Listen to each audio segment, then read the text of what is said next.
नमस्कार दोस्तों, कैसे हैं आप लोग। मैं हूं आपका दोस्त डॉक्टर आचार्य चंदन साई। दोस्तों, इस वीडियो में हम देखेंगे अनियमित मासिक धर्म का आयुर्वेदिक इलाज यानी इरेगुलर मेंस्ट्रुअल साइकिल यानी इरेगुलर एमसी का आयुर्वेदिक इलाज। दोस्तों, हमारे देश में 35% माँ बहनों को अनियमित मासिक धर्म होता है। ये कोई नई बात नहीं है और इसका आयुर्वेदिक इलाज संभव है। दोस्तों, जैसा कि आप जानते हैं, हर एक 28वें दिन या 29वें दिन पर हमारे माँ बहनों को मेंस्ट्रुअल साइकिल आता है, चलता है। यानी हर एक महीने आम भाषा में बात करें तो उनका मासिक धर्म आता है, एमसी आता है। अगर ये अपने नियत समय पर ना आए तो इसे ही अनियमित मासिक धर्म कहते हैं। अगर किसी माँ बहनों का पीरियड 28 दिन के बहुत पहले यानी 21-22 दिन के पहले या हो जाए, चाहे ये 28, 29, 30 दिन के बाद आए तो भी ये अनियमित मासिक धर्म कहलाता है। अगर मासिक धर्म आए तो ये 8 से ज्यादा दिन तक रहे तो भी इसे अनियमित मासिक धर्म कहते हैं। अगर मासिक धर्म में होने वाला ब्लीडिंग 75 ml से ज्यादा हो तो भी इसे अनियमित मासिक धर्म कहते हैं। इसका सीधा कारण हार्मोनल चेंज है, जैसे female hormone oestrogen, progesterone, testosterone, इन 3 हार्मोन में ही बदलाव आता है, जिसके चलते मासिक अनियमित हो जाता है। और भी सारे कारण हैं। बहुत सारे माँ बहनें गर्भ निरोधक गोलियों का प्रयोग करती हैं, उसके चलते हो सकता है। अधिक मोटापे के चलते हो सकता है, चिंता के चलते हो सकता है, तनाव के चलते हो सकता है, और साथ साथ थायराइड, जिनको थायराइड होगा उनको भी मासिक धर्म अनियमित हो सकता है। तो दोस्तों, इरेगुलर पीरियड एक बहुत बड़ी समस्या है, जिसके चलते बांझपन हो जाता है और शादी के बाद हमारे माँ बहनों को संतान प्राप्ति नहीं हो पाती है, क्योंकि समय पर मासिक ना होने के चलते उनके अंदर अंडाणु यानी एग यानी ओवम नहीं बन पाता है, जिसके चलते वो फर्टिलाइज नहीं हो पाती हैं और माँ नहीं बन पाती है। अब हम जानेंगे मासिक धर्म कितने फेज का होता है। तो दोस्तों, मैं बताते चलो, मासिक धर्म 4 फेज का होता है। पहला मेंस्ट्रुएशन फेज। यह फेज 3 से 8 दिन तक हो सकता है, क्योंकि किसी में 3 दिन के बाद भी मासिक धर्म खत्म हो जाता है, लेकिन किसी में 8 दिन तक रहता है, और इससे ज्यादा रहे तो यह अनियमित मासिक धर्म का निशानी है। दूसरा, फॉलिकुलर फेज। इस फेज में हाइपोथैलेमस सिग्नल करता है, तो फॉलिकुलर स्टिमुलेटिंग हार्मोन यानी FSH रिलीज होता है, और ये हार्मोन ओवरी में फॉलिकुलर सैक का निर्माण करना चालू कर देता है। और तीसरा फेज है ओव्यूलेशन फेज, जिसको हम फर्टाइल फेज भी कहते हैं।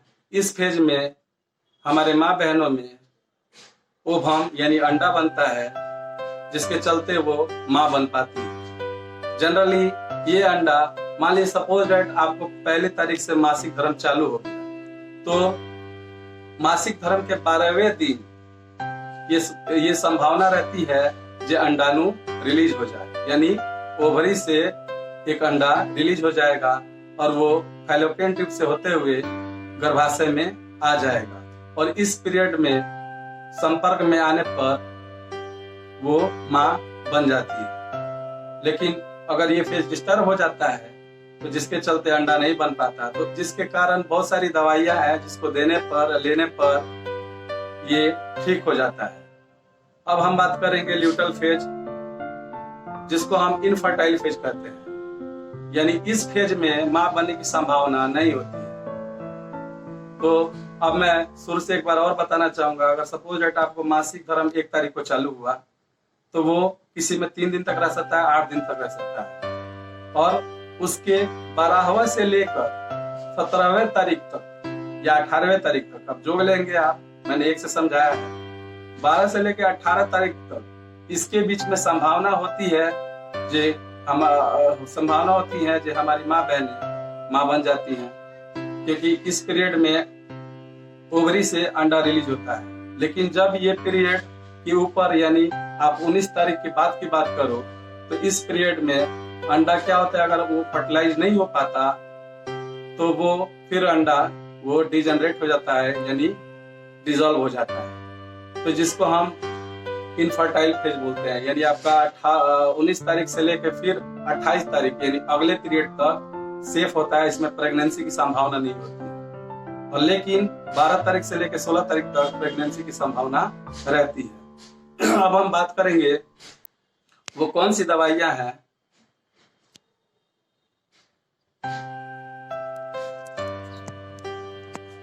इसके लिए बहुत सारी आयुर्वेदिक दवाइयां हैं जिससे ये जो अनियमित मासिक धर्म है वो ठीक हो जाता है। पहला अशोकारिष्ट आपने सुना होगा। अशोकारिष्ट जो है 50 ml अशोकारिष्ट सिरप और 50 ml वाटर के साथ मिक्स करके 2 टाइम या 3 टाइम खाना खाने के बाद इसको लेना होता है। इससे भी मासिक धर्म नियमित हो जाता है। या डाबर का मेंस्टा सिरप आता है, इसको भी ऐसे ही लेना है। और यूनानी यानी हमदर्द कंपनी का मास्टरीन सिरप भी आता है। इसको लेने का तरीका ये है कि आपको 2 चम्मच लेना है, यानी आपकी अगले एमसी होने के 10 दिन पहले से लेना है। ये जो आपका अगला एमसी है आपको पता चल जाएगा मोटा मोटी ये कब होगा मेरा, उसके 10 दिन पहले से लेना है और उसको 3 महीने तक लगातार लेना है। इससे भी मासिक धर्म नियमित हो जाता है यानी रेगुलर हो जाता है। अब आता है जंडू का ओवेटलिन सिरप, इसको भी लेने से मासिक धर्म नियमित हो जाता है। अब हम बात करेंगे अगले सिरप के बारे में जिसका नाम है एमिकार्डियल सिरप। एमिकार्डियल सिरप एमिल कंपनी की आती है, इसको भी लेने से मासिक धर्म नियमित हो जाता है। अगर किसी को पीसीओडी है यानी पॉलीसिस्टिक ओवरी की शिकायत है तो इसके साथ एमरी प्लस कैप्सूल आता है, इसको भी लेना होता है, जिससे पीसीओडी बीमारी से हमें छुटकारा मिल जाती है। तो पीसीओडी के चलते भी यानी पॉलीसिस्टिक ओवरी होने के चलते भी मासिक धर्म अनियमित हो जाता है। और आपको जो है अधिकतर साग सब्जी ज्यादा खाना है, फल फ्रूट्स का ज्यादा सेवन करना है, रोज सुबह एक्सरसाइज थोड़ा बहुत करना है और टेंशन फ्री रहना है, आपको ज्यादा तनाव नहीं लेना है। और एक प्लांट है मकोए का प्लांट, उसका आपको 1 चम्मच जूस पीना है। वो मिले तो ठीक है, नहीं मिले तो भी ठीक है, कोई ज्यादा चिंता की बात नहीं है। अगर साथ में अगर संभव हो सके तो आपका वेट ग्रास यानी गेहूं का जो प्लांट है उसका जो है आप डायरेक्ट जूस ला के पिए, या तो ये मार्केट में मिलता भी है, बहुत सारी कंपनियां इसको बनाती हैं गेहूं का जूस यानी वेट ग्रास जूस बनाती भी है, उसका सिरप आता है, ये ले सकते हैं आप, तो ज्यादा फायदेमंद रहेगा। और एलोवेरा जूस भी आप ले सकते हैं, अगर जिनका पेट ठीक नहीं रहता हो तो एलोवेरा जूस भी ले सकते हैं। तो ये जो है ये कुछ आयुर्वेदिक दवाइयाँ थी जिसके चलते हमारा माँ बहनों का मासिक धर्म जो अनियमित हो जाता था वो नियमित हो जाता है। चूंकि ये विषय आयुर्वेदिक दवाइयों का है, ऐसा नहीं है जो एलोपैथिक दवाइयाँ कारगर नहीं है और होम्योपैथिक दवाइयाँ कारगर नहीं है, वो भी कारगर है, लेकिन ऐसा देखा गया है आयुर्वेदिक दवाइयाँ बहुत ही ज्यादा कारगर हैं और ये बहुत ज्यादा असर करती हैं। तो मिलते हैं अगले वीडियो में। अगर आपको ये वीडियो अच्छा लगता है इस वीडियो को लाइक करें, शेयर करें और हाँ, इस वीडियो पे ज्यादा से ज्यादा कमेंट करें।